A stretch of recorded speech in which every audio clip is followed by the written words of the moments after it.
पाहताय महाराष्ट्रातील सर्वात जलद news network Maharashtra police news 24। कोट्यावधी रुपयाचा हा खर्च कोणासाठी एवढा? अमरचंद म्हात्रे।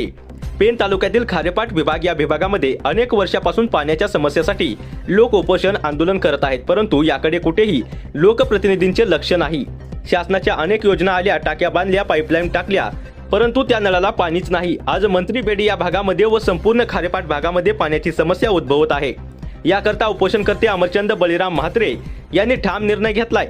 जोपर्यंत आमच्या गावाला पाणी मिळत नाही तोपर्यंत मी उपोषण सोडणार नाही, भले मी मेलो तरी चालेल पण उपोषण सोडणार नाही, असा ठाम निर्धार त्यांनी व्यक्त केलाय। त्यांच्या या उपोषणाला अनेक संघटनांनी जोरदार पाठिंबा दिलाय।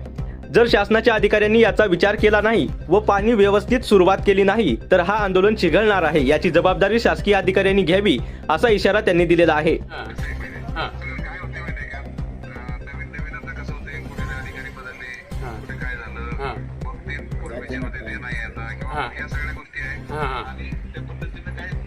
नाही बदलले तरी दप्तर घेऊन नाही ना गेले साहेब, दप्तर घेऊन गेले नाही ना तिथले।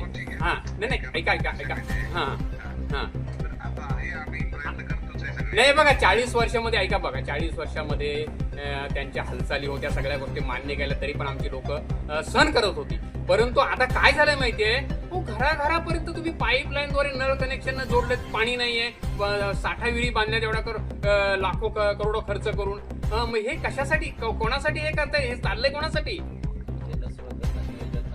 आम्हाला हे बघा साहेब, आम्हाला वादात जायचं नाहीये, फक्त एवढंच आमच्या शेवटच्या खारेपाट विभागामध्ये सुरुवातीच्या घरापासून शेवटच्या घरापर्यंत पाणी पोचणं जरुरी आहे, बस। बाकी ते कसं पोचवायचं, काय पोचवायचं, त्याच्यासाठी सरकारनं आम्ही तुम्हाला बसवलेलं आहे। ठीक आहे, ठीक।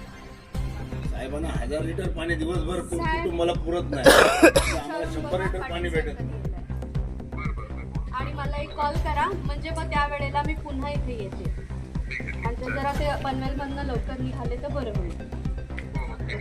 काय तुमचं आमरण उपोषण आहे, अधिकारी आले होते, काय आश्वासित केलं अधिकाऱ्यांनी? अधिकारी म्हणाले की आता माझं नाव अमरचंद बळीराम म्हात्रे आहे, ज्या कारणास्तव पाण्याच्या संदर्भात उपोषणाला बसलेलो आहे तर माझी समज करण्यासाठी आले होते। तर ते फारसं मनाला काय भावलं नाही, लागलं नाही, कारण 40 वर्षामध्ये आज जी आश्वासनं दिली तीच ऐकतो आहेत आम्ही। आणि खारेपाट विभागातील हे माझे बंधू आहे सगळे, ह्यांनी पण चांगल्या प्रकारे त्यांना उलट सजेशन दिलं की कशा प्रकारे पाणी यायला पाहिजे, काय करायला पाहिजे।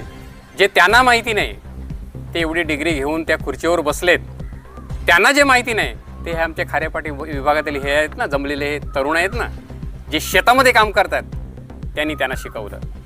आणि मग त्याने हात जोडले, काका हे आंदोलन मागे घ्या। म्हटलं ठीक आहे, पण तुम्ही किती दिवसांनी आम्हाला पाणी सुरळीत ठेवणार? तर ते म्हणाले 8 दिवस लागतील। मी म्हटलं 8 दिवस नाही, मी 15 दिवस देतो, जा 15 दिवसामध्ये कामाला सुरुवात करा। 15 दिवस काय 20 दिवस जरी मी इथे बसलो ना तरी मला काही होणार नाही, काही चिंता करू नका, तर तुम्ही ती कामाला सुरुवात करा। ते म्हणतात नाही असं नको, तुम्ही उपोषण मागे घ्या। उपोषण मागे घ्या हे तुम्ही मला सांगताय? आज एवढी सगळ्या ग्रामस्थांची तुम्ही ह्या सूचना ऐकल्यात, त्यांची हळहळ ऐकलीत। प्रत्यक्ष आमचे हे गायकवाड साहेब गेले होते काल त्या विभागामध्ये, त्यांनी पाहिली की लोकांची पाण्याशिवाय कशी तडफड चालू आहे, त्यांनी प्रत्यक्ष पाहिलं। आता त्यांना इथे येण्याचं काय आवश्यकता होती? तर ते स्वतः आले, त्यांनी पाहणी केली आणि त्यांना सुद्धा हळहळ वाटली। आज ते सकाळपासून इथपर्यंत आहेत। मग विचार का, अधिकारी फक्त आश्वासन देण्यासाठी आले होते? फक्त आश्वासन देण्यासाठी आले होते। एमजीबीचे कोण अधिकारी वगैरे आले होते? त्यांना आता फोन केला होता जाधव साहेबांना, त्या मॅडमनीच केलं होतं। मग त्यांना काय ते वेळ नाही म्हणतात की माझा चार्ज दुसरे झाले तरी पण त्यांना अजून वेळ नाही आहे बघा। तर इथे यायला काय झालं होतं तुम्ही सांगा ना, काय कारण आहेत ते? तर ह्या सगळ्या गोष्टी आहेत ना साहेब, बाजूला ठेवूया। आम्ही म्हटलं आता सोपं काम झालेलं आहे, ह्या सगळ्या गुंतागुंती सोडून टाकायचं आहे। तुम्ही ज्या अर्थी आमच्या घरापर्यंत, प्रत्येक दारापर्यंत पाण्याची लाईन पोचवलेली आहे, जिकडे तिकडे साठा विहिरी बांधलेल्या आहेत, याचा अर्थ तुम्हाला माहिती होतं आम्ही पाणी पोचवू शकतो, मग आज काय झालं असं की पाणी देऊ शकत नाही? एवढा लाखो करोडो रुपये खर्च केलंय सरकारनं, मग हे कशाला करून ठेवलंय? हे कोणासाठी केलंय? हे पाण्यासाठी वणवण फिरणाऱ्या ह्या लोकांसाठी की आणखी कोणाचे खिशे भरण्यासाठी? हा काय प्रकार आहे? म्हणजे आज तुमचं ठाम निर्णय नाही नाही, मी म्हटलं माझा ठाम निर्णय एकच आहे की तुम्हाला आता ते सांगता, आम्हाला विचारतात हे अनधिकृत कनेक्शन आहे, त्यांनी असं केलंय तसं केलंय, त्याची मुलं. आता हे गोष्टी आम्हाला तुम्ही सांगता? अहो तुम्ही पगार घेताय, हां सरकारची पगार घेताय, आम्ही पाणी पट्टी भरतोय, कुठं काय कसं पाणी पोचवायचं, कोणाचं कनेक्शन तोडायचं, काय करायचं ते तुम्ही बघा. आम्ही सांगणार का ह्याला पाणी देऊ नका, त्या पाणी सगळ्यांना द्या?